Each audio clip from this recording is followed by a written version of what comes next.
Yeah, I love your style, man. Thank Yeah, genuinely, I'm gonna copy this outfit. Please take it. Hey everyone, I'm Zoe, your host for K-Pop Cravings on 94.3 Radio 1. And today we have Sejal Kumar with us. I'm sure she needs no introduction because you already probably must have recognized her immediately. But how are you doing, Sejal? Thank you. That's such a sweet thing to say. Hi, thank you so much for having me. First off, Sejal, what do you do? What would you say your profession is? This question gives me anxiety because anytime someone asks me, firstly my answer is always very long. Yeah. So I can see their like attention going either other and I'm just like shit. But I am proud of what I do. I feel like a lot of people might be like super confident to answer, but I just think like I have this like I either avoid Or you like give it's my too practice long. answer or I just lie. You don't have to lie over here. First question. What is your favorite K-pop artist?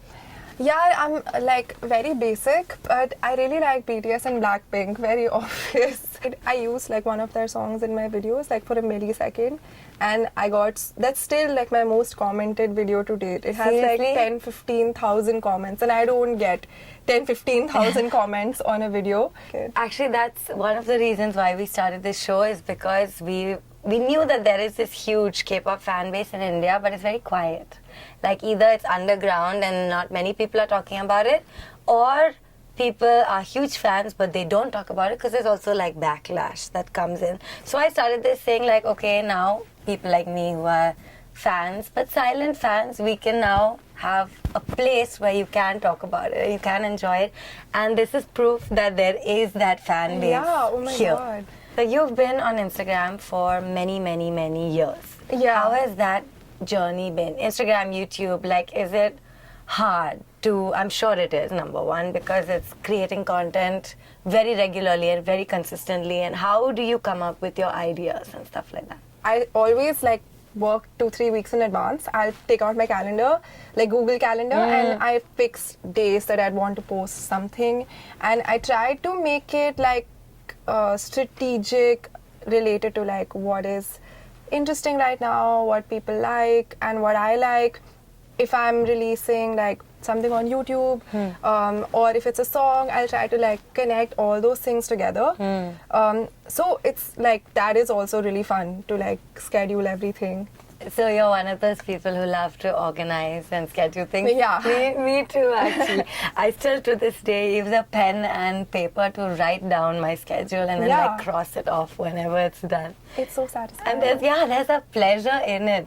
When it comes to the negative stuff on the internet, how do you manage to keep yourself in that positive mindset of like, push this aside and I'm going to focus on what I do best? I like talk to my friends a lot and I've been like reading a lot. I'm like always working on myself as a human being, always.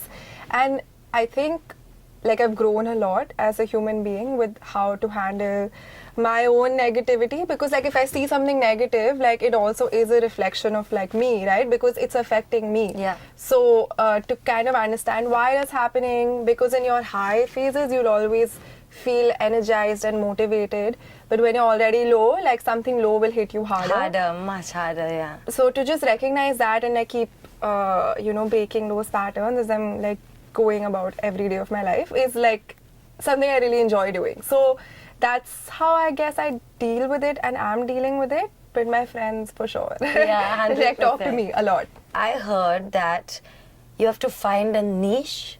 Like you need one specific thing and that's what's going to help you the most. So for example, a content creator who makes comedy on acting or imitating characters, that's a niche. Like you do that one thing and everyone who loves that one thing comes to you.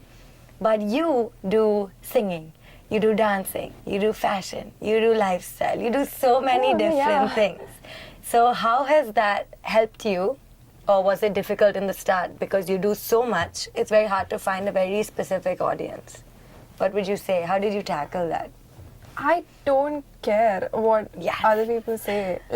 I always, in the beginning, I am very business minded and I try to do everything that I do with like an intention and purpose. And I always thought that I have to brand myself to be like very logical. And then when I realized that I have a creative mindset and I am passionate about a bunch of things, I decided to just brand myself like that. And also, this actually resonates with so many people because people don't like to be boxed. I realize. I agree. And nor do I. Like, why would you want to be limited to a certain one thing for the rest of your life? It's so limiting. And you may have phases with like, acha, ye koi cheez tumhari chal gayi, so people know you for that. But then you have to keep breaking it, otherwise you'll get so suffocated yourself. And for people like me who believe this, right, and are trying to follow the same pattern, you are a living example of that. It works as well. You don't need to listen to what the statistics are saying or what people are saying is the way that it will work. You're like living proof that I want to do what I want to do and it's going to work. And I'm basically having fun and I'm working hard and basically following my passion, which I think is great. Yeah, and it's also like Zoe, right? Like it's like if you have 5 arms, like they're colored with like your Zoe-ness, right? Yeah. So that is what makes it special. And that is like the connecting thing between everything. And that's so important. Yes, I completely agree. I'm feeling so inspired. Yeah. 94.3 Radio 1.